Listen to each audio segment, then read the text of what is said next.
Welcome to another episode, Middle Ground with JLE, L.L.C, where we treat you like family. That's the theme song, Detroit Love, off my first album, The JLE Experience. I'm your host, JLE. I own the copyright to the music. Don't mean nothing, Facebook. Have another amazing guest for you in this season 12. Last guest for the season, the year of 23. But season 12 keep going into 24. A lot of seasons, everybody. Appreciate y'all tuning in. And I'll get this wonderful person accolades. Want to welcome Scrum Master, Founder, CEO, Senior Program Director at the Office of Black Wealth Culture, Stephannie Kirby. Welcome to the show. Thank you. Thank you so much for having me. I appreciate you for taking time to share your story. First question. I even like how I'm the end. I end your years. I like that. Yeah, you last one for the year. This will be episode 4 for season 12. Ooh, Lord, that's a lot of seasons. Congrats. I appreciate it. We'll keep rock and rolling, keep growing. What led you to this path? Well, I can give you the short version because I can go on for days. What led me to the Office of Black Wealth Culture is actually being an entrepreneur myself. Mm-hmm. I did start, I was born and raised in Springfield, Massachusetts. And during that time, when I was like 14, I started my own business, not knowing what business really was, but I was, with my peers, gathering them together in the music industry. So it was more focused in the music. They were dancers, they were MCs, and I was putting on shows. And so I guess I just always had this entrepreneurial bug. And it just kind of kept going throughout my journey, even though it was in different industries until I came to the point of just really focusing on entrepreneurship, which I'll get into of how I ended up doing that. But I did at first ended up in the music industry, had a great time, learned a lot. I was interning at Def Jam when I was in college. When I graduated 2 weeks shy, I was at Bad Boy Entertainment. So I got to experience a lot of different things in the different aspects of business, from marketing, just seeing how teams work, working with a variety of personalities, starting from the beginning. And I really wanted to keep going. So I kind of left the music industry, went more into nonprofit. And my workflow was really, I kind of mastered at least how to complete projects. And so when I went into nonprofit, I was able to work at different organizations and helping them build new departments and sometimes just different programs. So I got to also learn that. So you could see that my background it's broad in the sense of being in different industries. But it was at an organization where I decided to pursue my own business, meaning I wanted to work just with women at the time. Okay. I was probably I think it was about 31 at that time. And I just wanted to work with women in a sense of, as I got older, it was harder for me to find friends in business. And so that's what my business at first was focused on. But when I went into an accelerator program, during that time, the CEO that was running the accelerator program actually liked my work ethic and hired me to oversee that accelerator program. So I went from the summer being a participant to, in the fall, actually overseeing that program. And I was really watching a lot of young, because I was overseeing a collegiate accelerator. So these are young entrepreneurs. And I definitely was focusing on Black entrepreneurs, obviously, because that's how I identify. And I was seeing the difficulties, not only just pitching our business, but also the difficulties of once we left an accelerator, we would plateau out. And this is a lot of entrepreneurs, didn't matter what ethnic group you were from, right? Mm-hmm. And I wanted to know why. And so I started researching. And out of that research came the Office of Black Wealth Culture. We first were just called Black Wealth Culture, and I started running my own accelerator and working with fabulous entrepreneurs. So a lot of things was really, for at least our first 3 years, were really referrals and just working and refining how we bring value to an entrepreneur until up to date, where now we're like how can we really bring value? And we are figuring out it's that wearing too many hats dilemma, and how entrepreneurs, they come and they're trying to be the marketer, they're trying to be the customer service rep, they're trying to be everything. And so it's harder to build the business when they don't have a great teammate that can help. And so through this refinement, January 15th, we'll be launching our first, it's called Supreme Ops program. Congratulations. Yeah. So that's the short version. I try to. No, this show about you. Take your time. Well, thank you. So it brings us to the point where now we are focused on creating a program called Supreme Ops, or also known Supreme Operations Program. Mm-hmm. And it's refined. So it's valuable for the entrepreneurs. It starts January 15th, and there's different durations that an entrepreneur can choose. So they can work with us for 3 months, 6 months, or 8 months. And it's tailored to meet a variety of their business needs. And so what makes it really unique, so this is the part that we're not a course, we don't have courses, we don't have workshops. What makes us really unique is that it's a one-on-one strategic partnership. And so we come in and we are project managers to the entrepreneur. And we work with them for whatever duration that they choose within that program. And we handle the task for them. And so that's what makes it unique, because we are taking the load of the workload off of them when we're focused on this certain project. And this project is focused on catapulting their business forward. It could be that there's bottlenecks within their business. And so we want to be able to identify those and then improve them so that their business is running as a well-oiled machine. And so that's kind of how we come in to focus on them. That's pretty awesome. It's fun. It's a lot of work, but it's fun. And I do love it. Yeah, and when I was going to your page, I'm like, man, this thing does a lot. It definitely has a community to it. Okay. Yes. I'm mad at it. I recently joined. You did.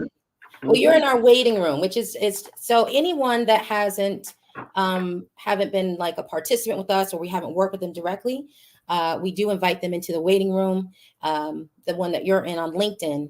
And that allows just you to mingle with others that we've met. So we're always about value, right? So it's not just about just because we meet you and we want you to work with us. We also want to continue to add that value in our community, especially in the Black community when it comes to building business. And that's really been the mission, as you can hear in the name itself. And the name itself is actually an affirmation. That's why we called it Black Wealth Culture. So every single time someone's saying it, you are speaking it, right? But we had to throw the office in front of it so people understood that we are the space where you come to build your business to be to make it grow, right? To business growth. And a lot of things, there's a lot of stigma around customer service when it came to within our community, when it came to Black business. Oh, absolutely. Yeah. And that's a whole other conversation. We don't we don't do all the necessary steps to give you that Dom Perignon treatment, as I like to call it. Yes. And so that it says it could be addressing your actual systems, right, within the business. Because we can go out and say, our product, our service is great, and we think we're going to serve everyone. And that's not true. We have to, target our customer, but we also have to ensure that our customer experience and that satisfaction is there. And that ties in with our internal functions. And so as project managers, we come in and we look at what is it that you're doing? How are you delivering the product? And how do you even onboard that client into your organization? And I will say this, though, not every industry we can work with, right? So we're not sitting here saying that every industry we can help. We do have this basic structure, and we apply project management tools. But the project actually comes about with us having an actual strategic conversation, right? So we're asking them about their business. We're learning about where they're currently at. And we're trying to see what projects can we create that we can attack in 3 months that will move the business forward, or at least address some of those bottlenecks. So, and in that meeting, we can discover like, yeah, we wouldn't be able to help because one, we may not fully understand, right? And you want a teammate that really can fully be there with your vision and also understand your industry. But majority of time, I will say, is that because this allows the entrepreneur to really be a boss now, right? Because now you have a team. So I will say that it gives them this moment to actually deliver, right, the understanding of the organization's services and products to their team. So it also gives them this time to kind of refine themselves as CEOs or bosses to a team itself. Okay. Now, you said there's some industries you don't work with any particular reason. So for instance, I don't do finance, particularly because I'm not touching somebody's money and get it wrong. So we leave that up. We're going to leave that up to the pros. Yeah. But we do, have access to others who are experts in that field. So let's say we were working on a project and it required that. Then within the project, part of our task would probably be reaching out to those kind of experts. So that's kind of how we still would address it if we're able to do that. But if it's like full blown, a really financial kind of focus, it could be even redesigning QuickBooks and their things. You really want your accountant, we would push them towards that. And then grant writing, we don't do grant writing. So we don't. Some people are like, can you write grants for us? So that's definitely one. But I will tell you, we've had very interesting business contact us. They're in Oregon and they wanted to sell sheep milk. I'll never forget that. Yeah. So they wanted to sell sheep milk. And so, but part of that project is that the entrepreneur never had time because they were a 9-to-5 individual. And so they would go to work, but they never had time to find out about the licensing and then actually schedule those times for the licensing. Mm-hmm. So our project within that time, and now this is before Supreme Ops. So I just want to put that out there because before Supreme Ops, we had a different way of how we approach things with the entrepreneurs. Mm-hmm. So during this time, this is like a 30-day kind of project, if you look at it that way. And we got to learn about different licensing, and especially since we're contacting Oregon, so it's very different. So that was an experience. But we also felt like that was more admin, and did it catapult that person forward? We can tell, right? Because they can go to the license, they get their license, and then they can still just go back to work and never pursue it further because we stopped there. And so this is why Supreme Ops program was created, because we want to see the project from beginning to end. We want to accomplish those deliverables and then actually hit those milestones.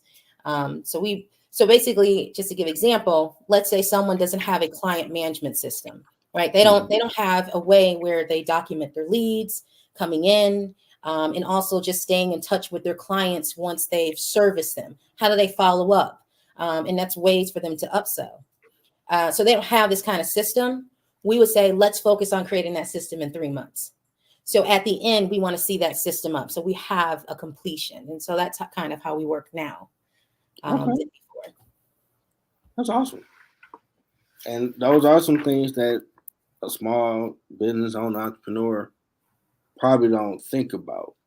Because a lot of stuff, even what I've done for my company, you got to go get the paperwork stuff to make it legit. And that's something you really got to do. But then after you do that, you need to start advertising.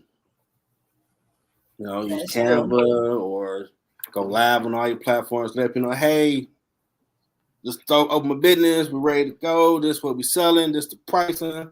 Come holler at your boy or your girl or whatever. And some people forget that part. Like, okay, well, you did the paper. Now you got to go tell people. Huh? Ain't no you gotta go tell them. Well, then the other part that they miss is that you open up, you start marketing, then you start to get a flood of people, but now you have no systems in place. So now your service looks terrible. And so that's the part that we overlook. We don't have those conversations about operations when it comes to building our business. And now I'm not going to say that accelerators don't talk about it, but in most of accelerating programs, they focus on all the different components of your business, but you may not be strong in those components. And so, that's why we come on board to say we're reliable and, great teammates. I mean, like I literally get excited about the projects that we work on. So our clients, they don't just choose us, we choose them as well. Yeah, I know on my social discussion show, Ground Floor, I always use the term, if you're trying to find a relationship, y'all are merging as a corporation. You got to figure out what y'all day-to-day operations is within it. The co-host look at me sometimes like you in this terminology, like, but it's real.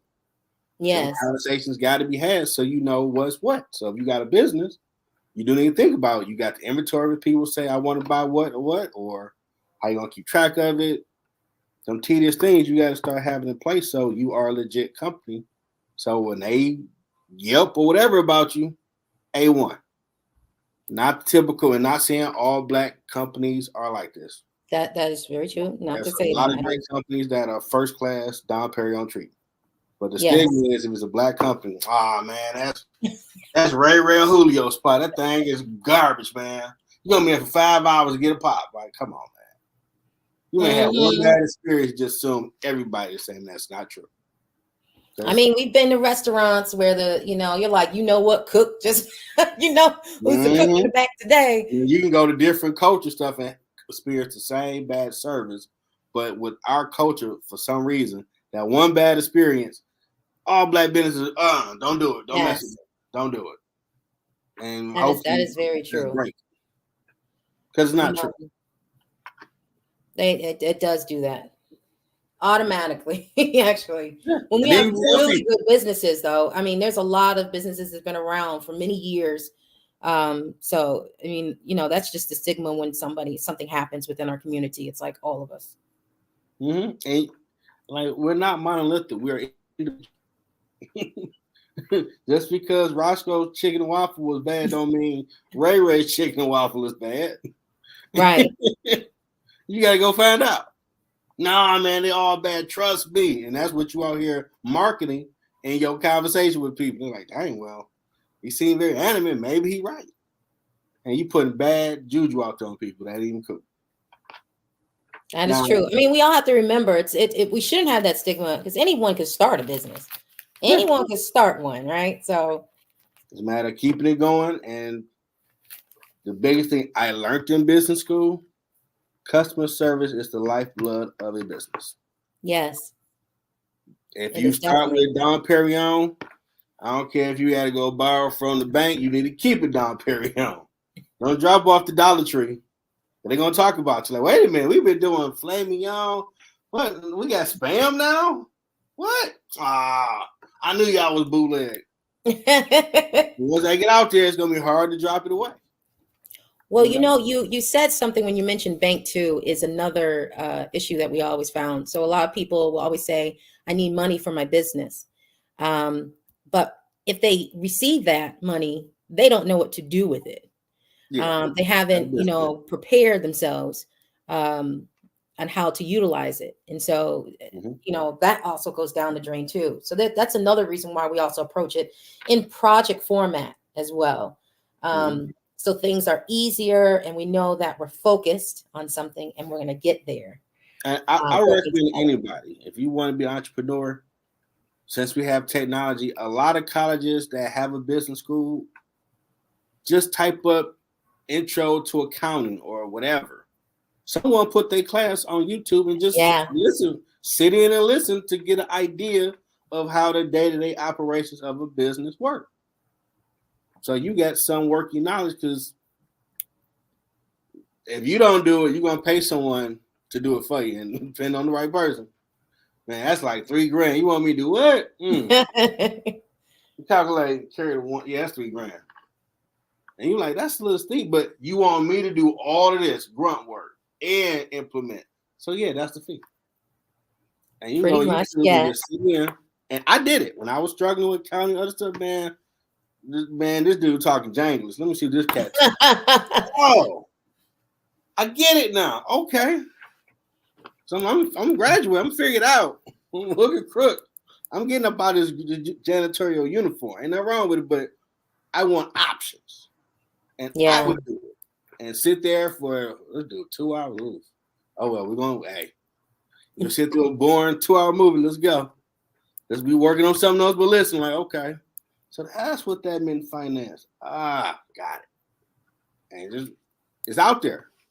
Yeah. Well, as entrepreneurs, we should always, anyone in the world, doesn't even matter if you're an entrepreneur, you should be always refining yourself. I read a lot. I love to read. Naturally, I like reading business books, but I also read science books. Like I read broadly, so you can understand different methods. But that's something that should be, embedded in your at least monthly routine, especially just learning about your industry, right? Just constantly understanding what's going on, but also finding other ways on how to scale your business, right? In the future. So I'm researching every day, watching vast amounts of shows, podcasts, to see different ways to make the guests feel comfortable. If you have a panel, how you keep the show flowing. If you have someone that's just stiff, how you help them get comfortable and still keep the flow of the show going. If you do got more than one person, because you don't want to lose them and they start fading to the corner. Okay, everybody have different approaches, and I try to suck up all of it because I never be perfect, but what I built is. Right, and you're mastering it. Make sure when they come here, they say that tagline, "What we treat you like family." Yeah, dude, you gonna get comfortable because that's for you. You ain't there 5 minutes. You like, I feel like I'm in here before. Okay, let's chill environment. That's the go. Yeah, and it does make it more comfortable. But like I said, you're my first, so this is a good experience for me. At least my first on YouTube live. Yeah, and you're gonna have many more to come because what you created is pretty awesome. Thank you. What are the duties of a senior program director? So actually project manager. So our responsibility is to come in, have the discussion with the entrepreneur or the participant, as will be by January 15th, understanding their business and understanding where they're currently at and what are their needs, and then kind of taking that back and turning it into a scope of work to say, I think this is where we should start if it's about improvement, or I think this is the kind of project we should work on. And a kind of project could be, hey, you want to increase your client base. Let's run kind of like a lead gen activities in 3 months to see how many clients we can increase, right, to get to service. And so that project manager is there. We run in what is a sprint methodology. So that means every 2 weeks, we are meeting with the entrepreneur. During the 2 weeks, we're meeting with the entrepreneur. We also do what we call a huddle. So we kind of regroup with them just to let them know what still the tasks we're working on. And then we end our sprint with a full sprint review of all the deliverables within the 2 weeks that were completed. And so the entrepreneur is really, technically, we're project managers. They can literally list us as project managers on their websites if they want, just to show that they have more of a robust team. So we do allow that.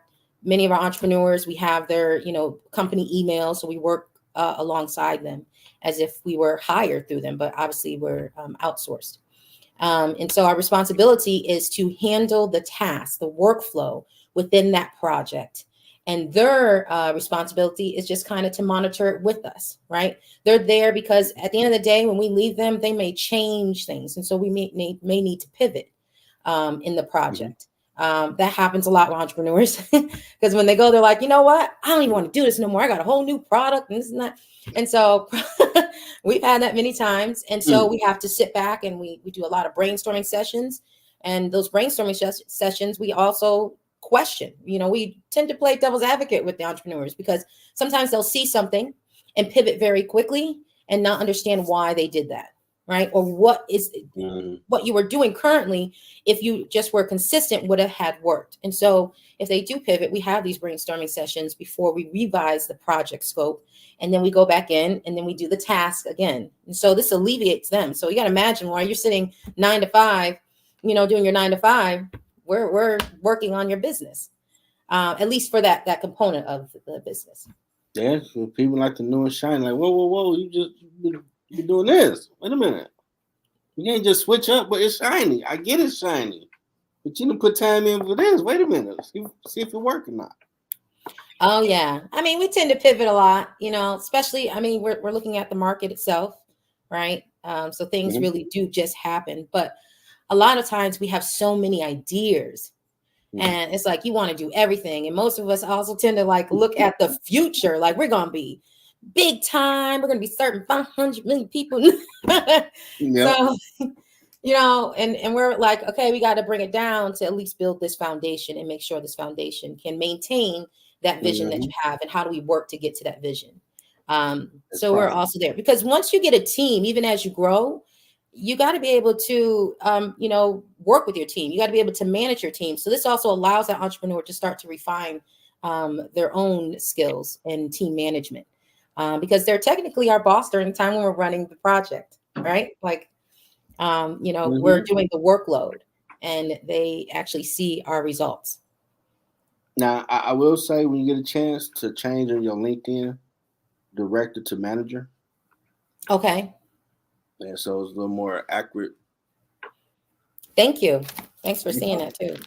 No problem at all. But I got my cheat sheet here, so let me write my notes down. Okay. Shout out to Clement. She's a guest around season 1 to 4, somewhere in there. And she like, man, people need to get on this LinkedIn thing. It's powder. Like, okay. And that's when I was audio, so I was out the trunk with it, just straight audio, no video. And I'm sitting there doing the show, and like, when I go to your page, I'm like, is she going to my page? Oh, I see. You need to update this. You need to update this. I'm like, yeah. Let me take some notes so I can make sure it's A1. But it helps. Yeah. Some people don't say nothing, right? But it's best to say something, because at the end of the day, we're still business, right? And Absolutely. it's best even in our community.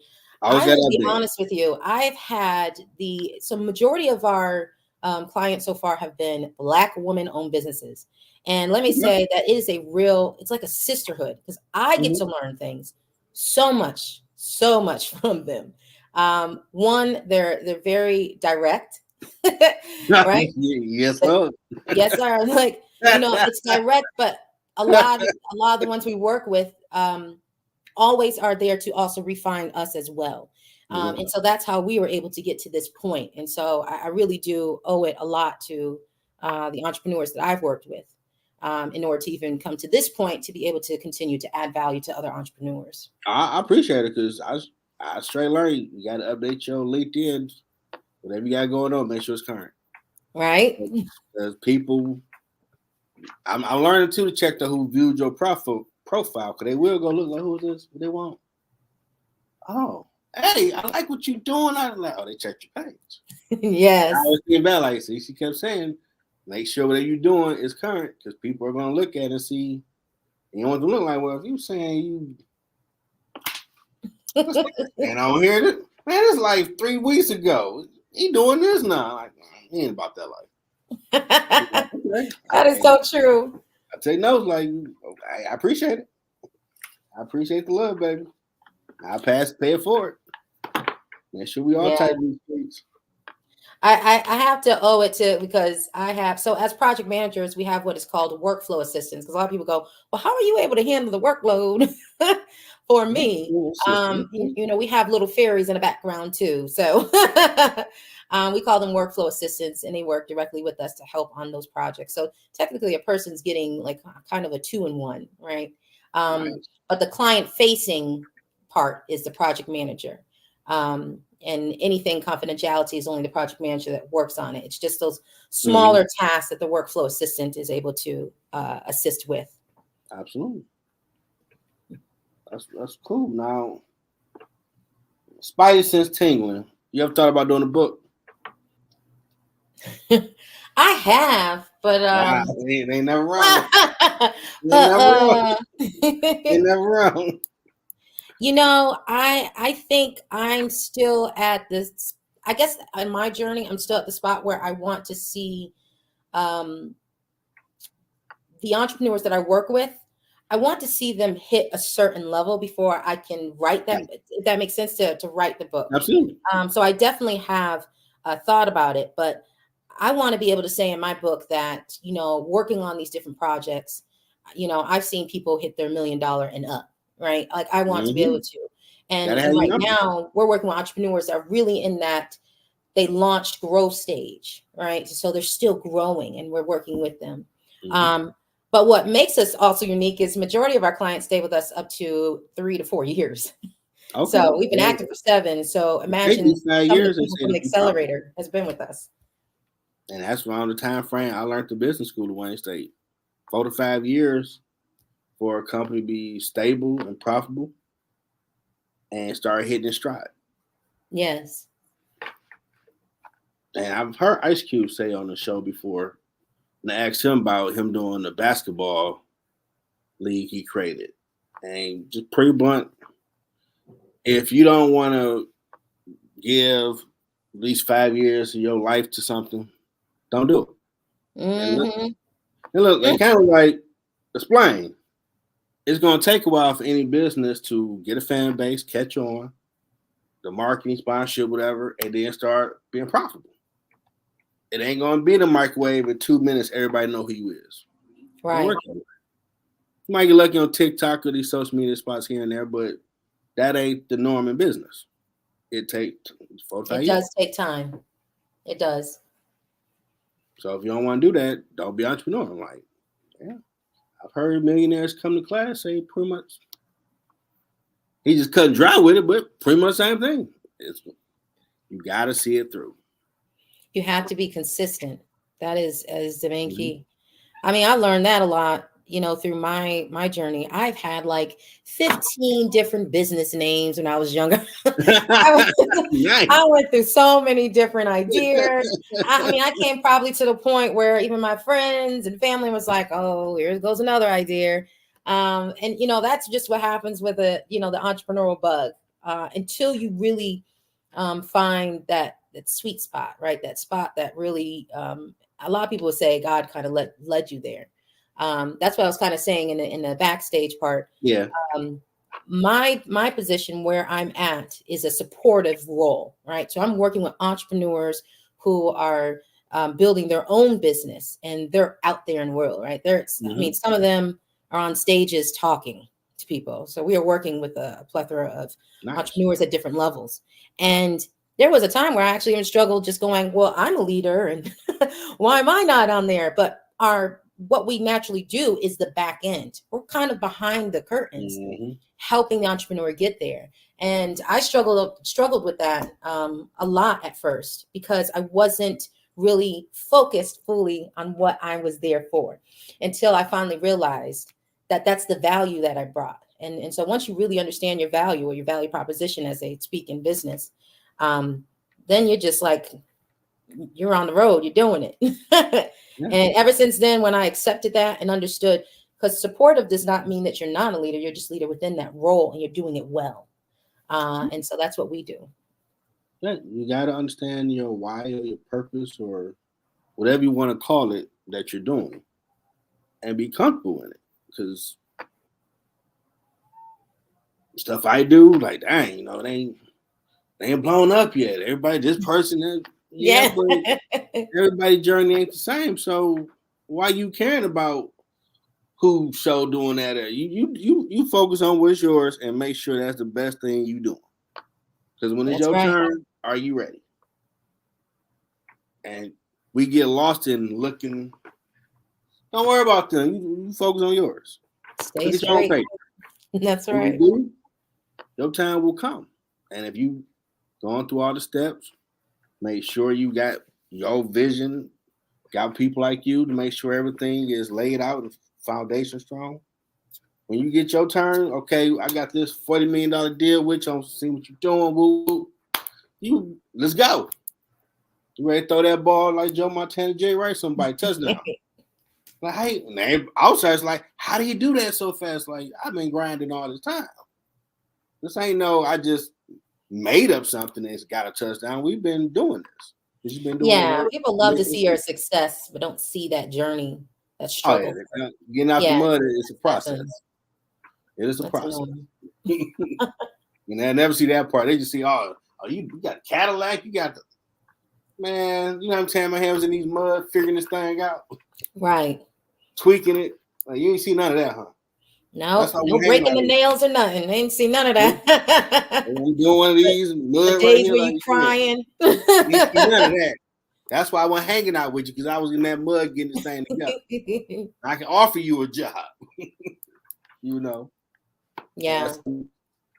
I mean, as you build, it is really important to, and we all heard this before, but it's important to surround yourself, with the right people. I mean, I was definitely blessed. My mother has always been and continues to be my strongest supporter. Obviously, she was not just only my first teacher, but also my kind of the first person who invested in me, right? Because when I was running around Springfield, Massachusetts, I was tearing up and being costly. Okay. And so my mother was paying for certain things, like if you don't stop, and all my mess ups, right? So all those trial and error, my mother was there. And then I also just have great friendships. All my friends have participated in my business somehow, right? Because when you need a team, you're like, I need you over here. I need you to do this. And so someone which I'd love to also mention, her name's Miyoshi Dixon. She has been also one of my strongest supporters. So shout out to her. Yes, definitely shout out to her. Now, what has been a response from this great culture and network you built so far? That's actually a good question. As a response of what I do, and the response of entrepreneurs experiencing it. Entrepreneurs experiencing it, since they all start to partake. What have you seen take off from it? So I will say, so the ones that first started with us, they were in the accelerator side. And so what we saw was that the projects that we worked on moved them forward. And move them forward into refinement of their functions of their business. So many, we've created operation manuals for them. We also do event management. So we've worked on events with them. We've met some of our clients in person. So that was a blessing. So it also depends what project it is. But I will say that the response is that they now have a dependable individual who's literally focused on their vision. Because many of us, we have our friends and our family, just as I, mentioned, but they're supporting you, right? They may not understand your business, right? They're just like, just tell me what you need me to do. I'll show up and do it. And though we need the support of individuals, you also want that team that can really come in and play the role that you need them to play and have the knowledge to be able to move you forward. So I think that is also what we've noticed was extremely helpful. And it also gave the entrepreneur, we've watched the entrepreneurs grow. We had to refine some of what we do, because all of a sudden it was like we were employees of the organization. We're like, we're not an employee, but they started refining themselves as CEOs, right? Where they're like, let me just assign this to you. It's like, no, let's focus on the project. Come back. But it is really great to watch them, to grow into their role. And so I think that was a great response. And the fact is that they stay with us for so many years. I think, I know it's a weird way of saying that we kind of made it, is when they actually really don't need us, right? That they are hiring on employees to their organization, where they can afford that kind of level in their financial. That's awesome. Well, we reached a promote you moment. The floor is yours. Promote me. Well, January 15th, we're going to launch what is called Supreme Ops program. In that program, there's 3 different durations. You can sign up for the program for 3 months, 6 months, or 8 months. We really like to suggest those who are new participants that they stick with us only for the first 3 months first before they try to go for the 6 and 8. When January 15th happens, on our website for Supreme Ops will be live, and you'll be able to go on there to actually apply to participate in the program. And how you know that it's for you. Let's say you are an entrepreneur, a small business owner, professional 9 to 5 who has side businesses, and you want to build your business, right? You want to grow it. But you need someone there to help you. You don't have that much time. You're wearing 10,000 different hats. If you are staying up really late and going, oh my gosh, I wish I had some help, this program would be for you. So that was my little plug. Okay. Sounds good. What has been your biggest challenge on your journey? It's a lot of challenges. I mean, I'm an entrepreneur as well, right? So as my startup, I think the challenge was constantly refining the value. I think also pricing models, things like that has always been, it was a challenge for me. Balancing. So when I started, I needed me. So I needed a double. I wish I had a project manager. When we got the workflow assistance, but we had to get to that level, right, to be able to even afford those individuals. So I would say that was the challenge of being on your own, trying to support others who need the same assistance. And I think also just the times where you think this is not the right way, because this is not a traditional approach, right? We're not offering courses. We're not offering a workshop. We're saying we're going to work with you one-on-one and we're going to do the task. So I think it's also just trusting this new method. For us, at least, it's a new method. And so I think that was hard. And also just finding, a supportive network. Sometimes that's pretty hard to find individuals to help. Absolutely. So I would say that was probably my biggest challenge. Yeah. So you had to create you. Yes. So that you will be out here. That's amazing. Oh, yeah. In your words, what has been your impact in the community? Impact on our community as a whole, or our community, the Office of Black World Culture community? Both.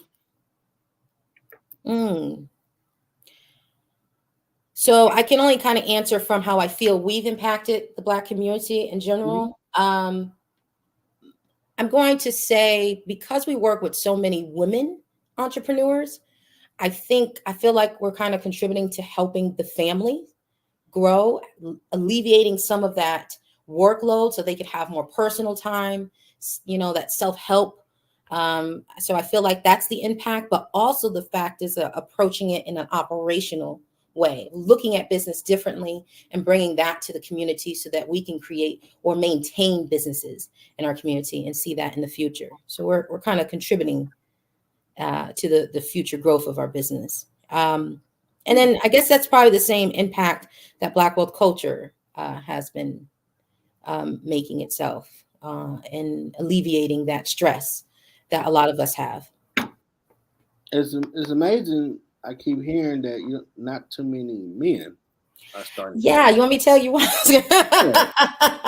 Expunge on that a little bit for us. Well, I will say this. We invite men in, but we notice that men don't like to take direction as well. Like, they're more like, yeah, just do this. So sometimes we come across a lot of men don't last long in the program because they want to, they don't really want to hear the advice. It's more that they just know. So we tend to come across that way. Now, that doesn't mean that we don't have men in our program. We have actually great gentlemen. Actually, on my LinkedIn, I even highlighted Babatunde. He's working on True Giving. It's a nonprofit organization. And I've known him for a while as well. So we do have men. And even the gentleman I talked about in Oregon, I was a gentleman with the sheet music. I mean, the sheet milk. Yeah, we could probably do we know it all. It's a little harder, but we're here to still work with them. Yeah, I'm a firm believer. Whoever got the game that I needed, talk to me like I'm too. Make sure I understand it. Because I need that. I ain't too proud to sit up here when I know the long-term approach is chestnut checkers. I'm going to figure out what I didn't know, add that to the puzzle, And that's going to help me down the road where I need to be. Yes. Pride ain't going to do nothing for me, but had me looking foolish like, well, God, why ain't you helping me? Like, bro, remember that black wealth? That was my help. Done sent you for people. Like you pointed to as a boy. Let me talk to you like a boy. I sent you help and you didn't listen. Oh, yeah. Take the bass out your voice. Like, oh, my bad. Sometimes God, he might bring you home a friend. Let me talk to you for a minute. The way you say you want some help, wasn't that? Well, yeah, but hey, nah, man. You say you want this, right? That's what you claim. And then the help come here, you think you know better than the help. So you know MC squared in, and you ain't never done that. you that sweet. So why you need help then? And we gotta get off that. Yeah, I mean, there's women that we've come across that are just the same as well. We just found that a lot more women tend to also gravitate to asking for help. So that's a difference too, because remember the clients find us as we find them as well. So we tend to see that. All right. Hey, Wayne State, some classes I've had, I would see it with some guys, some females, but definitely, we be supposed to be providers and all that good stuff. So it's a chip to your ego that you don't know, but it's perspective. Mm-hmm. A great leader knows I don't know and I need help. Yes, that is true. I need help, please. I pick me. And when you get it and what you need to be done is sweet, they gonna remember it's sweet. I don't remember how you got there. Did you get it done? Like some people I know, oh my God, I ain't graduated college yet. Like it don't matter your graduation date. Can you check off the box from that resume or whatever? College degree, yes or no? I don't care if it took you 30 years. Do you have it? Yes or no? So don't get caught up in, but them. So, what about you? That's right. You check out the box. They're not going to ask, well, how many years? I don't see no questions. Just, you got your bachelor? Yep, check. Okay. Keep moving. That's right. Keep it simple, stupid. Keep it simple. Get out of your head and all the, well, everybody looking at me. Who's everybody? Do they got Warren Buffett money? They got money like that, okay, I'm with you. But they ain't got $80 billion in the account. Why are you listening to them? Right. I mean, it is definitely focus on you, but you also have to remember that you don't actually achieve something by yourself. Like that bus driver drove you to wherever you need to go. You took that Uber. You still need an individual. Your big mama prayed before you was born. I know, right? You have a decent life. Someone been looking out for you before you even got here. Right. You're never gonna pull yourself up by your bootstrap and do it by yourself. That's fake news. Mm-hmm. You need your Avengers in some shape or form to help you, and pay it forward. Don't be a douchebag. It's all mine. I figured out my own. Like, okay. And when you lose it all, you go back like Monopoly. You go back to square one. Well, I'm back here because you got to the front of the room and you got on the Daffy Duck. It's mine, all mine. Look at me. Like, okay, you don't want to help nobody. Get out of the way. But you stay humble. You keep moving forward. That's right. That dude keep or she just keep. Because you can lose in the end, you can't take with you. Right. You might as well do what you're supposed to do with it. Keep moving. Now for that Yoda gang. Hope I made you comfortable, relaxed, chill environment. Let me do my meditation. Okay, go ahead. Nice. What advice do you have for someone trying to find their purpose?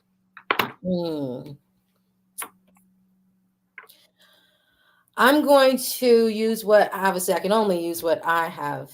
I would say try a lot of things. And don't be scared to do that. And what I mean by that is find yourself in different environments that will spark your creativity, right? Your ideas, so you can see different things from different perspectives. Being able to be in different environments also allows you to talk to different people who are having different experiences. So travel. I mean, I've met many people who stay in one place, and I don't understand that. And it could be fear, right? And then they always have the excuse of, I don't have enough money to do this, but you got enough money to do a lot of other things, but we're not talking about that. So I would say that traveling has helped me. Being in different environments, being in different industries. So, I'm not a science major, but I definitely will attend a science conference. All right. Okay. Just to be there. I may not understand what they're talking about, but that's the beauty of it also, because then I get to learn. So I would say that, but also purpose is also to find a silent moment. The world feeds us a lot of things. And so I do believe in having that meditative moment. Where, even once a month, and this is, even for the hardest gangster on earth should have this moment, okay? Is just sit down and in silence, no phone, no TV, not even a book, and just have that moment between whatever God, right, that you pray to. And I do think that we just have to have those moments. So I think those two things that I would say to help find. I'm going to say help find your purpose, because I don't want to say you'll find your purpose right then and there, but it'll start to direct you when you're traveling. You'll start to notice how life just kind of moves you in directions, and you'll start to see patterns. I went from music industry to nonprofit to just working straight to entrepreneurship, but in the music industry itself, a lot of my skills I use today. And, I started young. So finding purpose also probably is the consistency. And I will say this, even though it probably doesn't go with purpose, I'm always going to say this. I always say this to everyone, is be your biggest fan. You have to be your biggest fan. Okay. Like, don't let nobody tell you ugly, because you're not, right? Like, I don't care what someone says to you. You have to be your biggest fan. Right. That's you're not going to get anywhere, because there's going to be days where someone is going to, that you even look up to, may shoot something down that you have this idea, but you got to strongly believe in yourself. And people read that, right? They can read that confidence within you. So your words have power. They can uplift or destroy. So yes. Why would you turn that fictional gun to yourself saying, I'm ugly, I never amount to nothing, I'm stupid? You're just tearing yourself down all day long. Why would you do that to yourself? Or why would you let someone else do that to you?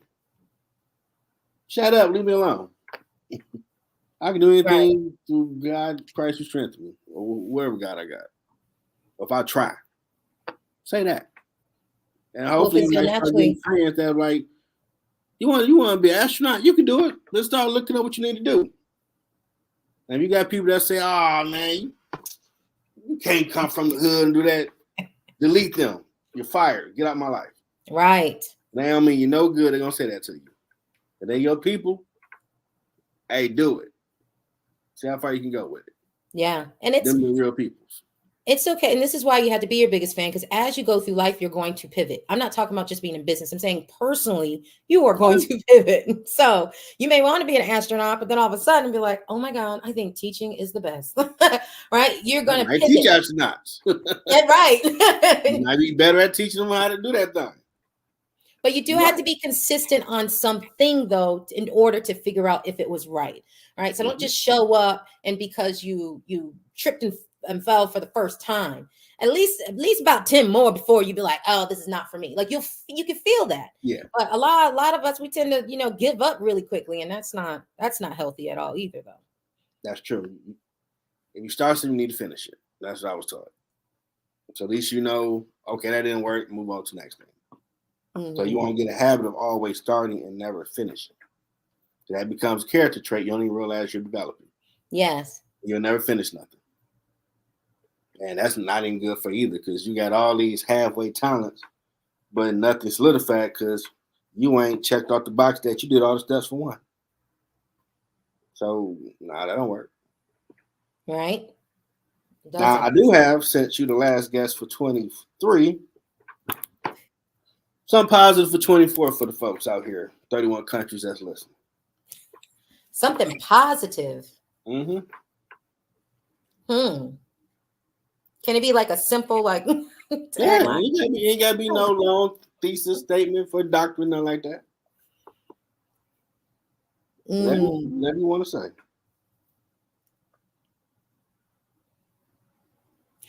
I'm going to use a word, and I'm just going to say start. I think 2024, if you talking about it, you talked about it throughout 2023, everything that you wanted to do, this is the year to start.